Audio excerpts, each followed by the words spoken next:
Hello, it's lovely to see you all here. So we're going to start by talking about vultures. We'll get to the rest of this, I promise, but you gotta trust me, stay with me. So in the early 1990s, a painkiller called diclofenac became available in a new and generic form in India.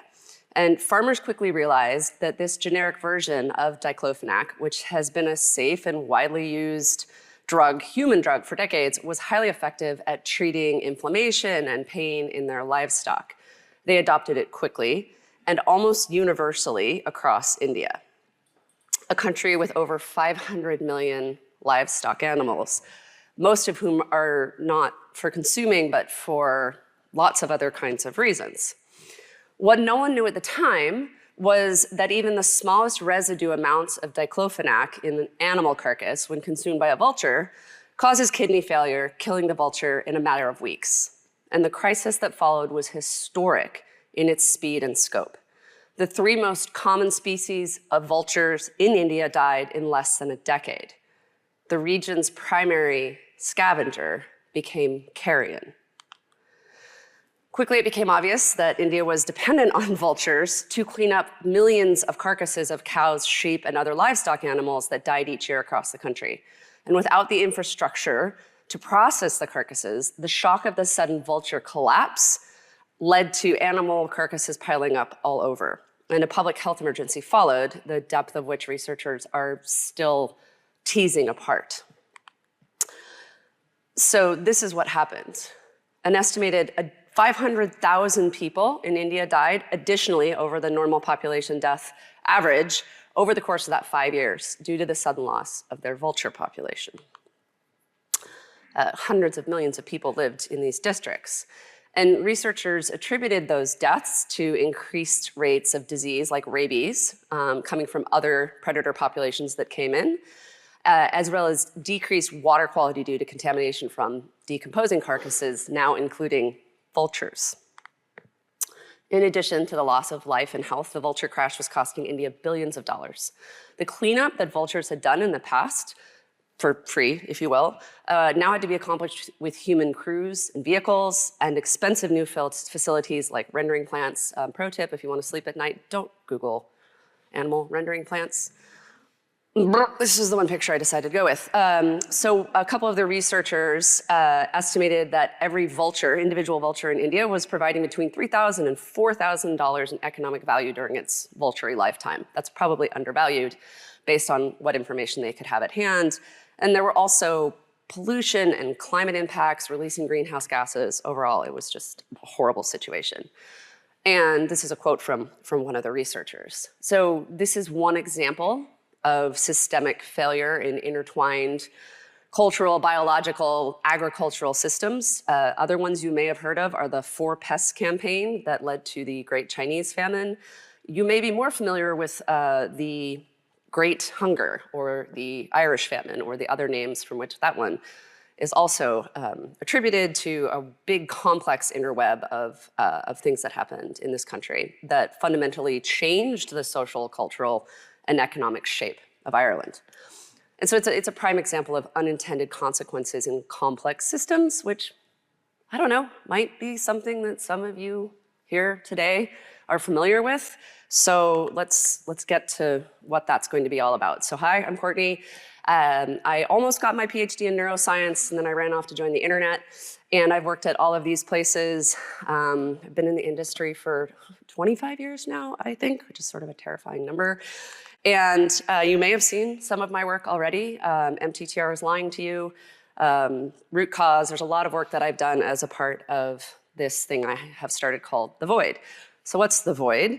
It used to be an acronym, now it's just a thing. I started this in 2020, and the goal was to have a collection of public incident reports in one place. We've never had that really before. We've had a few fits and spurts in other places, but I was really looking towards other industries that have collected this kind of data. And originally, and still, the goal is to make those kinds of incident reports available to everyone, which will hopefully raise awareness and increase our understanding around software-based failures, hopefully to make the internet a more resilient and safe place. This is a graph from a Honeycomb incident report. I like the part where it says things are bad. It's very accurate. So the Void has over 10,000 public incident reports in it. I don't write them, I collect them, I like hoover them up and then put them in one place where you can all go search them and find them. Over 600 organizations from about 2008 up until recently. I haven't kept up as much lately, but I heard some stuff happened. I don't know. So it's a variety of formats. I'm not going to get into all the details of it. Mostly comprehensive incident reports, but other things too. There's like tweets and conference talks and stuff like that in there. So we're going to talk about this today. I'm going to get you there, I promise. I have mostly looked at quantitative data in the past that are available in the Void. You know, things like I mentioned, myths around MTTR, duration and severity, but I started leaning more towards wanting to understand the role of automation in incidents. A lot of this just based on sort of anecdotal and personal stories from people that I know in the industry. And, you know, in case you need a vulture version of software, there's this one, which you may or may not be aware of. In case you aren't, the TLDR is on August 1st, 2012. Knight Capital Group, a financial services company in the United States, released an update that ended up losing the company $460 million in 20 minutes. It was a business-ending event. It severely impacted the valuations of numerous other companies, and by the next day, Knight Capital's value had plummeted by 75%. It was, you know, basically sold off at cost, and eventually the company was dissolved. So this is, you know, our vulture story, if you will. And the American US Securities and Exchange Commission did this big report on it. I'm not a really big fan of the report. That's actually a caveat on the next slide, so I'll get to that. But this was an interesting piece that came out of the Security and Exchange Commission's investigation into the Knight Capital event. And my friend and colleague, John Alspaugh, wrote a really great in-depth blog post about this if you really want to get into that, and I have a link to that reference towards the end. But what I liked what he said about is this sharp contrast between our ability to create complex and valuable automation and our ability to reason about, influence, control, and understand it even in normal operating conditions. Forget about time-pressured emergency diagnoses of problems like the Knight Capital folks had to do. So if you want to get into that, like I said, I've got a link to that. So 2 caveats. 1, I don't like that report. Actually, I hate it. It's the only thing in there I like is that one quote. Like I said, that's for another talk, or go read John's post. But the other thing that came up the last time I spoke about this research is I'm not anti-automation. So just to fend off like 20 of your questions at the end of this talk, I'm just maybe a smidge more pro-people, okay?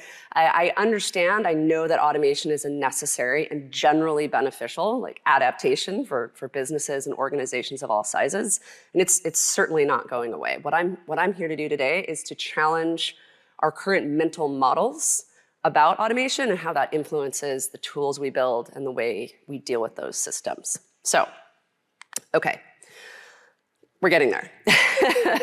So it's arguable that all software embodies automation, right? And I'm not here to split hairs on definitions necessarily, but I did have to have one to sort of go down this research avenue. So I went with what I think people assume automation does. So I'm gonna give you the definition I worked with, and I wanna see what you think. So automation refers to the use of machines to perform tasks, often repetitive, in place of humans with the aim of accelerating progress, enhancing accuracy, or reducing errors compared to manual human work.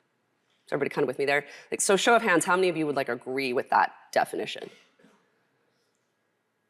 Yeah, okay, so maybe half, I don't know, some? And so my goal today is by the end, I'm gonna convince you that that's not the way we wanna view automation, all right? Okay. So the underlying and often unexamined assumption about automation is the notion that computers and machines are better at some things and humans are better at some other things. And those are like 2 mutually exclusive sets of things, and they're non-overlapping, right? And historically, researchers had considered this habba mabba. Humans are better at, machines are better at. It was for a while men are better at, machines are better at, but we at least moved past that one. This is called the Fitts list, and it's based on the work of Paul Fitts. He was a psychologist and researcher at the Ohio State University in the early to mid 1900s. And this is sort of some of the bullet points of the way he looked at that, right? And I'm not gonna go through all these because they line up with what I was just talking about. But research from other domains started to counter this notion, and I'm gonna get into this sort of functional allocation and substitution myth a bit. So insights from domains outside of software, before we started digging into this, notably aviation and automated cockpits, have revealed that automation, contrary to our prevailing beliefs, often contributes to incidents and accidents in unforeseen ways, and it imposes unexpected, unforeseen burdens on the humans responsible for overseeing and interacting with that automation. Now, this might not come as shocking an idea to this community of folks, but so one of the things I want to talk about in this fits list model, this approach, is this notion of functional allocation by substitution. The substitution myth is one term that's come out of cognitive science and safety systems researchers' work, notably Eric Holnagel, Sidney Dekker, David Woods. I've got links to all these references at the end, which promotes the idea that we could simply substitute machines for people. And so this substitution myth relies on the belief that people and computers have fixed strengths and weaknesses, right? And then you can separate the tasks based on that, give the computer these, the people that, and like, we'll all be happier and better, right? And so Sidney Dekker and David Woods, who I mentioned, put a paper out in 2002 that kind of actually stepped through some of these assumptions. I mean, we often proceed in our own industry with designing automated systems, deployment pipelines, load balancing, pick your whatever, without necessarily knowing what the consequences of those approaches and how we design them might be. So I wanted to talk through a few of the consequences that Dekker and Woods came up with. So the first one is that designers tend to imagine the desired outcomes, right? We're designing for what we want to have happen without really knowing for sure that those desired outcomes will occur. And so things like a CI/CD pipeline to reduce the number of errors that can take place, right? So we're looking for those outcomes, but there's a bunch of other ones that we're not designing for that we may not be taking into account. On the second one, we sometimes make it harder through automation for humans to actually then directly impact the system that automation is involved in. And this is also, we'll see this when we talk a little bit more about airplane cockpit research. We don't tend to have dashboards or visibility into the sort of internal state of automation or those systems, what it's trying to do, what its state of the world is. And I mean, this is particularly important when you're dealing with automation that acts independently. Or running autonomously all the time. Again, like load balancers or orchestration systems and things like that. The third point that they got into in their work was that allocation of tasks creates new categories for humans to take on. And this is one of the bigger points, I think, in their paper, and we're gonna look at this in another piece of research really quickly. Automation transforms your work. It fundamentally changes it. It doesn't just take this piece away and put it over here. It changes the way in which the system works, and you may or may not be tasked with or even know how to handle that. And so you have to adapt in sort of novel and unexpected ways. It's sort of if you've never known which dashboard to check, even when something's going on, you have to dig through logs, vainly hoping they'll give you an indication of where to start looking. You're probably familiar already with this phenomenon. And the last one is that it can actually create new human weaknesses, if you will, or new unexpected strengths that we have to develop that the designers were unaware of. And so this can also lead to pockets or silos of expertise. So when Amy, the Kafka expert, is on vacation, and then you're all like, it's on fire and we don't know what to do. This is one of those kinds of aspects of that. And it's somewhat ironic implications. So that's Alanis Morissette, in case you don't know. Most of my references are American, 90s culture. I apologize in advance. And that other woman on the screen is Lisanne Bainbridge. And she's a cognitive psychologist, a researcher active in human factors between the 60s to late 90s. She obtained her doctorate in '72, working on process controllers, and went on to look at aviation automation, cockpit type controls. And her work was based primarily on direct observation of experts doing the work that they do on a daily basis. This is the link, or not the link, but the reference to that paper, which again is on the final slide. This is sort of a holy grail paper of system safety and cognitive systems research. And I highly recommend, if you haven't seen it, to go check it out, but I'm gonna give you like the 4-point TLDR on this really quickly. So the first of the ironies of automation that she points out is that we design the automation and then we also have to deal with its unanticipated, often negative consequences. Oh, I should point out, sorry, this work that she did was done in 1983. Just for context, like before Decker and Woods and all of that stuff, before we had really the internet. So she was doing this work in automated cockpits, but the similarities are very striking. So this might seem like duh, but this was pretty surprising when this first came out. So the second irony is that human operators have to monitor that the automation is working properly. Well, in theory, not doing that, right? Doing something else, but like, what are you doing? And in case you don't know, this is Simone Gertz. She is the designer of Shitty Robots, and I highly recommend you look her up on YouTube. She's lovely. But it's like monitoring turtles all the way down, right? You're monitoring the thing that's doing the monitoring. And that automation was ostensibly put in place so that you can do your job better and faster, right? So it's definitely one of the ironies.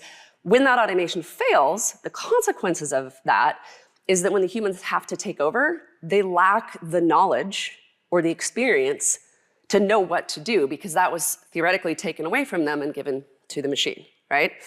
And the way we as experts obtain knowledge is through experience, right? Is through doing the thing. So that's the real paradox here of this particular irony. So the third irony is that the amount of knowledge required to make the system right again is likely greater than that required during normal operations, right? The scale of what you have to do when things go wrong is very different. And as I mentioned before, it's doing something that you may not have a lot of practice or experience with doing before. And this creates new, different, unexpected kinds of work. So because the designers of automation can't fully automate the human parts, we're left to cope with what's in the wake, right? And this is one of my favorite gifts ever. So last but not least, there are more ironies, but I've tried to kind of round them up into a tidy 4 for you. And this is Homer. I don't know if you've ever seen this one, but he's like, it's as big as a phone book. The fourth irony is that the intention is like, you'll just have a run book, right? Like if things go wrong, just follow the run book. But that puts you in a system that you have to have intelligence outside of that, beyond those instructions, typically, to know what to do. So in a way, you're sort of trapped. In order to debug a system with automation, you need to understand the system, but then you also need to know what the automation is supposed to be doing, and if it's doing it right, and if it's not, why. And this is fundamentally a more complex task than the system would have been had the automation not been there in the first place. And this is the fantastic quote from Dr. Bainbridge. Okay, Courtney, where are we going with all this? Okay, we're here. So I thought, well, I might have some data on this, right? I've got over 10,000 incidents with a lot of text in them talking about what happens when things go sideways. So I delved into what we have in the void in what's called, using a tool very common from a lot of sociology and other kinds of analyses, especially for heavily textual material. So thematic analysis, it's a process of essentially just identifying and analyzing patterns and themes in text. So qualitative data, unstructured type of stuff. You can eventually make it more quantitative, which I will get to and talk about. But for now, just imagine that you've got a big bunch of text and you're going to be reading through that and you're going to be coding it. So you're going to be looking for patterns, and they don't have to be specific words per se, right? But you could think of codes as tags for similar items of text. And then those roll up essentially into themes, which ideally capture prominent sort of aspects of the data in some kind of patterned way. So I realized quickly, here's the ultimate irony of this research, that I could not myself read through 10,000 incident reports. No, I did not get a large language model to do the work for me. I have been asked that a lot. But I did narrow the search space quite a bit to do that. And so I went and talked to experts in complex software systems, operations, SREs, probably a lot of folks like you, and said, what things should I look for in this set of large unstructured textual data? And these were a set of keywords that we all landed on for me to go searching. Now, in theory, I'm missing something, right? But from a standard social science experiment, this is a subset, this is a sample of the data that we're hoping is representative of the larger whole. So filtered the data set with these keywords, and I ended up with about 450, 460 incident reports from the void that had these terms show up in them. And then I did another round of refining those, if you will, because there would be incident reports where Chef had a problem, but it was like some other thing at Chef. It wasn't actually like Chef's automated stuff. So there was a bit of product, some confusion in there and a few things. So I had to kind of go through, this was just me, y'all. I went through and read all of those and then ended up with a smaller set, just shy of 200, that I continued to do more detailed thematic analysis on those. And from those, the set of codes that evolved and were refined came to be these 6. So involving detection as a contributing factor, whether automation hindered remediation, was involved in the solution, whether some form of manual intervention was required, and whether the automation was then involved in some form of action item after the fact. And the only thing I didn't do, if any of you care about this from like sort of an academic standpoint, if I were to go try to publish this in an academic journal, I should have had some form of this one's really hard to say, inter-reviewer reliability, where I have other reviewers review some of the materials and review my code, and so it's sort of a internal check. I did not do that, so that caveat aside, future work, I would really love to get some folks involved to help with that. Okay. So then what you can do is you have counts of things, right? So this is, by the way, something you can do yourself too, which is go take qualitative data, and then if you have people who want quantitative data, you can turn your qualitative data into numbers, which makes some people very happy. And so if you're like, how do I do all these incident reports and then I gotta give numbers to the powers that be? This is one demonstration of that methodology that you can also take into your own domain and use. So, here's where automation popped up in these sets of incidents that I looked at. And so these are percentages, and again, these are not mutually exclusive categories. And we're gonna come back to this fact that automation can show up in more than one way. So if anybody's looking at this and is like, Courtney, that doesn't add up to 100, that's why. I'm not trying to fool you or do anything crazy. I should do this, I'm looking at my screen. So the biggest 2 that we saw were as some form of contributing factor, automation coming in and wreaking havoc, and that humans had to come in then and solve the problem, right?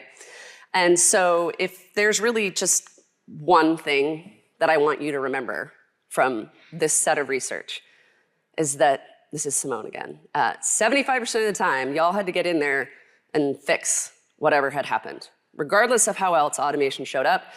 And the other thing, I'm gonna go backwards, is do you see that one really tiny, not the 2 tiniest, the least thing it does, thankfully, is make it harder to solve the problem, but right next to that is that it's also very rarely part of the solution, unfortunately. So those are the other 2 kind of interesting pieces of the research that came out of that. So from those codes and seeing where they pop up, these were the themes that we arrived at. So automation plays multiple roles in incidents.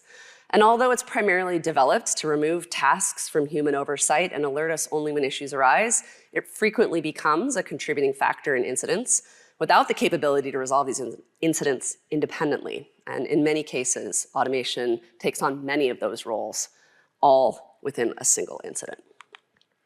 Okay, anyone? Movie? I just got my kids to watch it. They loved it. Okay, so theme number 2. A portion of the time, not only does automation contribute to an incident, it makes it worse. And it behaves in ways that we don't understand and make it harder to solve, right? And these are things you all might know as like retry storms, interference with or inability to access logs or data. It goes away when you turn it back on. I was just talking with a friend at the bar about that one last night. And unexpected interactions even with like other components that essentially expand the surface area of the incident. So the third big finding, you already saw this, but it is the main theme in my opinion, is that despite being designed to minimize human involvement, it often necessitates humans to come in and intervene when automation fails to do as designed. And these situations are usually more complex and challenging to resolve than those that the automation was originally intended or designed to handle. So the thematic analysis revealed a number of ways that automation does indeed, like the research we saw from Bainbridge and Woods and others, raise new complexities and adds to human operators' roles in unanticipated ways. It can detect issues, make some things work. It can resolve issues on its own. It can be a means to try and prevent future issues. And sometimes it's all those things in one single incident. And the reality is it's not going away, right? And I don't expect it to. I don't think any of us do. It is a shortcut that provides a lot of short-term value, but in the long run can sometimes bite us in the ass, right? So despite those challenges, we're not going to stop this. And so the question becomes, what approach should we, developers, SREs, people operating these kinds of systems, and then ideally, I hope, product and dev tooling designers, what approach should we take? And what I'm going to advocate here now is a paradigm shift. Let's change our mental models of what automation is, what we want it to do, and how we're going to work with it. So instead of perceiving it as a replacement for human effort, let's view it more as a means to augment and support human work. I always love the previous slide, right, with Tony Stark and Jarvis. I guess that's the ideal world, right? Like Jarvis isn't replacing Tony. I mean, we can replace Tony.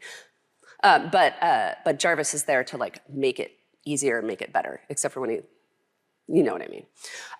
So the goal is to transform automation from a perceived unreliable adversary into a collaborative team player. And the fancy hoity-toity academic version for that is joint cognitive systems, right?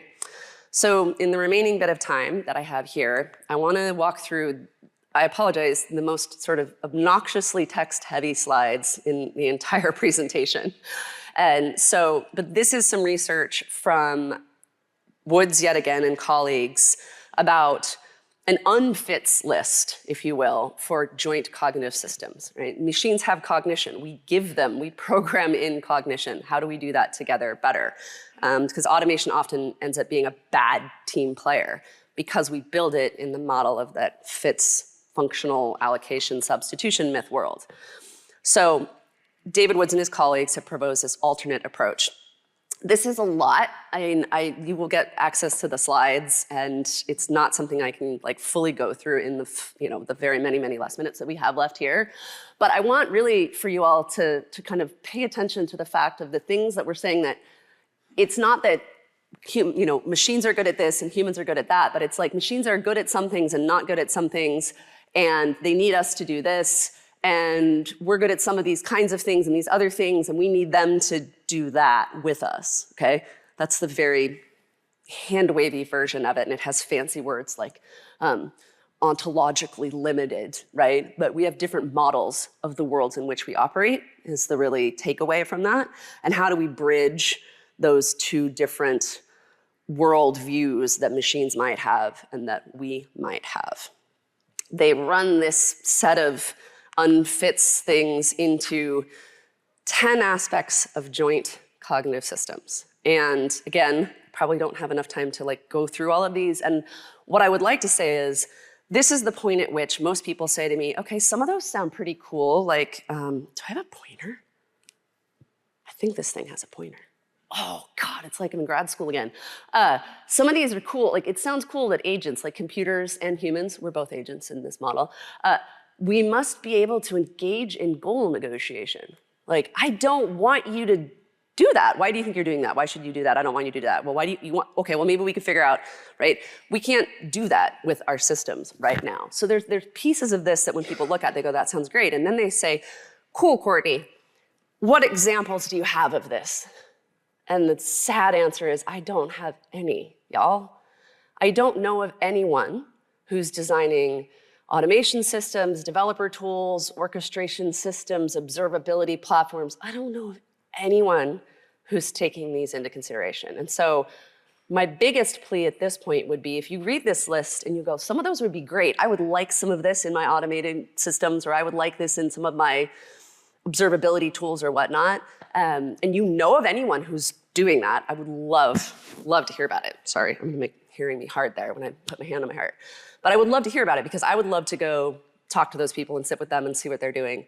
And I would love to see more of that being injected back into our industry. Because I think if we can reframe the way we build these tools, the way we view automation, the ability to have a true joint cognitive system, then we will all be much better off.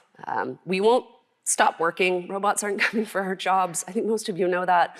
But how do we do this better together?